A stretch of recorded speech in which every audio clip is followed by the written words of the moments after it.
MLB the Show 24 is out worldwide, and it is time for the Nada Dollars to take the field. That's right, the start of my No Money Spent series, where we go through everything that MLB the Show has to offer, and I walk you through all the tips and tricks to build a successful team without spending a single dollar. Let's get after it. Starting right from scratch, we will be the Niagara Nada Dollars. If you match me in game this year, be sure to say hey, and, take it easy on me. Yo, suck! So after flying through all of the starter missions and going through the tutorial, which I'm sure everyone reads, we're left with our pre-order packs. Now there is some debate about whether you should be able to use the pre-order content if you are no money spent. I really don't give a especially at launch of the game. If you're watching this at the beginning of the year, a lot of the player base does have the game pre-ordered with the extra bonuses. So I'll show you guys who I picked and rip some packs. Oh, let's go! Boys, say it ain't so. Okay. All right, Vladdy. I mean, I hate the Blue Jays, but we'll take it. Any diamond is a good diamond when we're trying to complete the collection. We take those. Now, the rest of my show packs, I really didn't pull much. A few gold cards, but more importantly, just a lot of live series cards. For anyone that is playing MLB The Show for the first time, the live series collection is all of the base cards. You'll see the diamond will go up and down based on their real-life performance in game. But more importantly, they offer rewards that you can use at any stage in any season. But more on that a little bit later. Regardless, any card I pull here is going to be useful for me. Oh, my boy. God, he will be a diamond by the end of the year. Scored a run. He's going to jump on this one. Deep drive right field, and she... Now, when it comes to choice packs, whether it be bronze, silver, gold, or diamond, your goal should always be to complete the live series collection. Even if you are no money spent, it is very easy to complete the collection. And one of my tips early on is to hyper-focus on teams, meaning that you want to focus on collecting one specific team. And then secondly, would it be focus on one specific league? The reason for that is you get access to those team-specific cards, as well as the league-specific reward. Again, if you're new to the game, completing the entire American League will net you Rafael Palmeiro at 95 overall. He is a core card, meaning that you can use him at any stage of the game, even when the seasons reset. If you complete the National League, you're going to get Pedro Martinez. Now, which league should you focus on? That's entirely based on your pull. So if you pull, let's say, Shohei Ohtani, I don't think you should be doing too much gambling tonight, or one of the really high diamond expensive players, I would focus on that league first, because now you know that you've saved yourself a couple 100,000 stubs by not having to go out and buy that player. If you pull Mike Trout, for example, I would start with the American League. Now on to the Legend Player Choice Pack. Again, this is one of the big perks from pre-ordering the game, and it came with a ton of good options, and these are all core cards like I mentioned. Again, the biggest change in MLB The Show 24 in terms of content is that you cannot use Season 1 cards in Season 2. Season 2 begins in about 3 months. Core cards, however, you can use throughout the entire game, and when content resets when Season 2 begins, having cards in the 90s are going to give you a significant boost when the season begins. Now, you're going to quickly pick up on a theme of mine when it comes to MLB The Show 24. Not only do I recommend taking your favorite players, but I live by it. So if you really want to min-max and take the best player available, I totally understand when it comes to certain content. But with this Legend Pack, for example, I had a couple options with Andrew Miller, obviously winning the World Series in 2013. But I decided to go Adrian Beltre. He only played one season. Brand new legend of the game, so we add him to the team. The last pre-order pack choice was the Barrier Breakers. Again, a bunch of great 90 overall diamond core cards that we can use all year long. I decided to go with Martin Dihigo simply because he can play literally every single position, including starting pitcher. So my idea was to just use him at a position until I upgrade it and then move him on to the next one to fill in my lineup. So that's who we went with. We also had the Season 1 Cornerstone Choice Pack, which will come out at the start of every single season. It is 4 captain cards that will give various boosts depending on if you hit the prerequisite for that specific captain.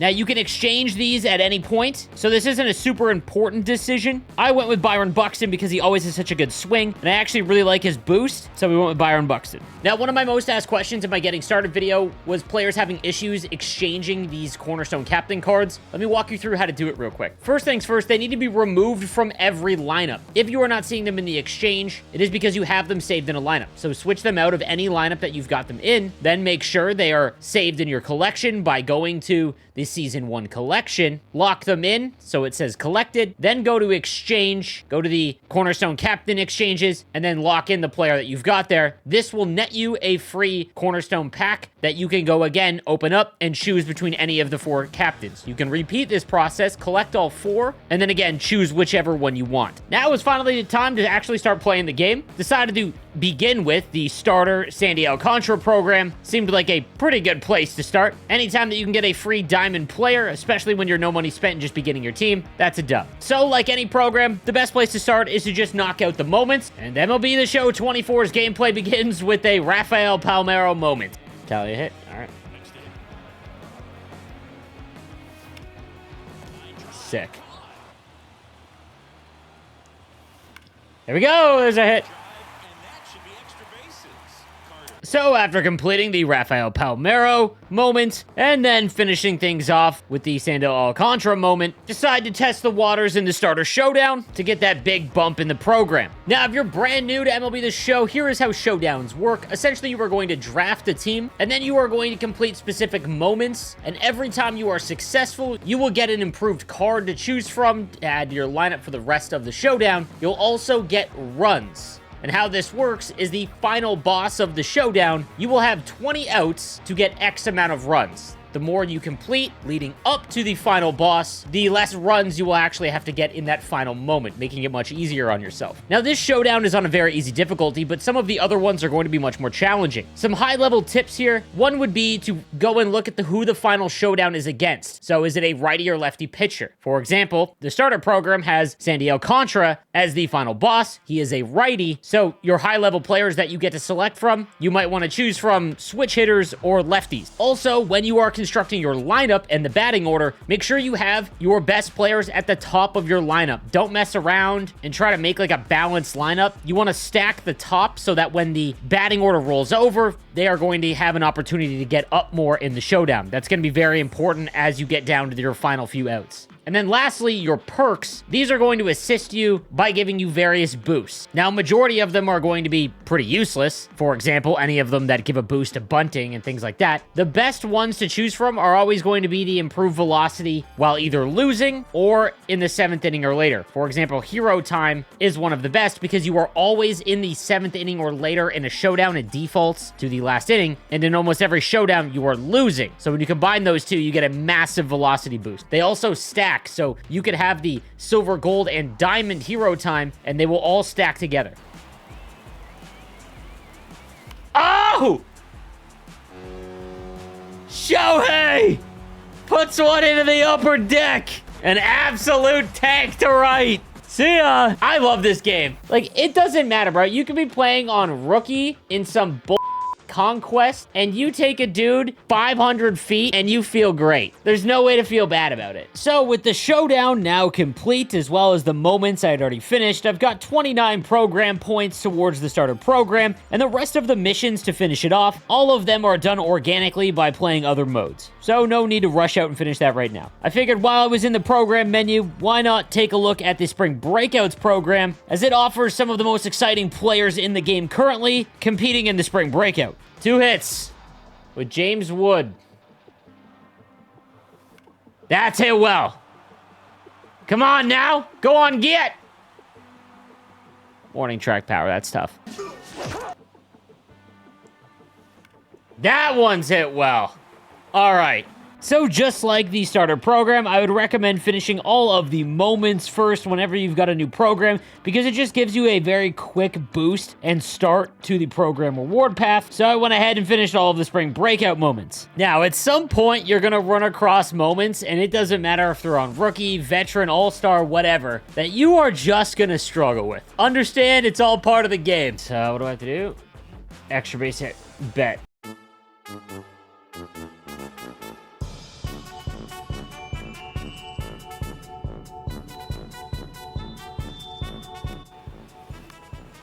Keep dropping my PCI. Early on, you're going to swing at everything. Just because you're impatient. I'm swinging at everything right now because I'm getting impatient.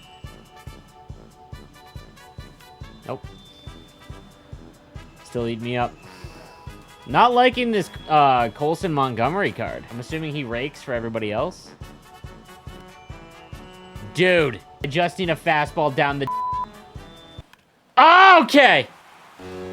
So that's all of those except this one. Tally 3 extra base hits, don't make 3 out. It's on Hall of Fame. Let's just give it a go. Okay.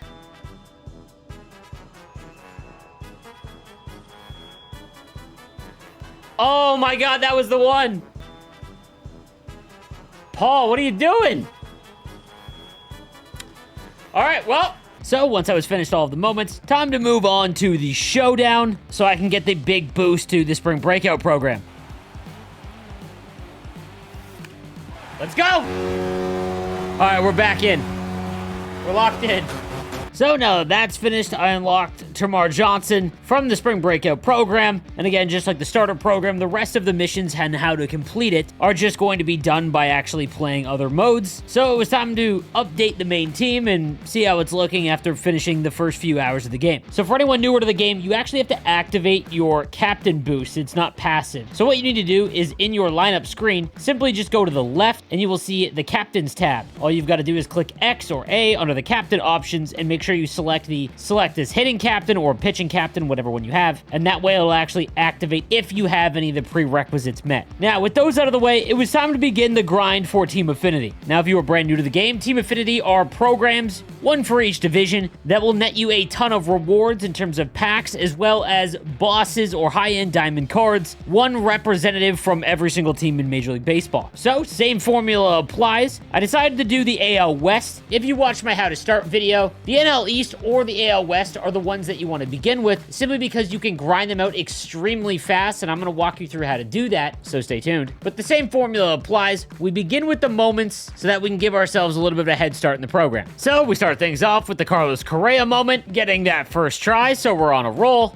Then, for whatever reason, the completely random moment that you'll struggle on no matter what, 2 hits with Ricky Henderson. After about 10 tries, I legitimately could not get that second hit. Then finally decided to go with a power swing. I would only recommend power swinging in moments when you've got a slap hitter. All other at-bats in Diamond Dynasty, I would just use X or A for a normal swing. We get it done. And then lastly, hitting a home run with Mitch Haniger. He has got a really nice swing always, so this one was relatively easy. So with those complete, we got a few live series packs for the AL West. These are super important because you need them in your lineup to start earning parallel XP to work towards completing the actual Team Affinity program. But after a pretty fun, successful start to Diamond Dynasty, we're going to save the Team Affinity grind for the next episode. Thank you for everyone that watched. This is just the beginning of the No Money Spent grind at MLB The Show 24. I'll see you next episode. Have a good one.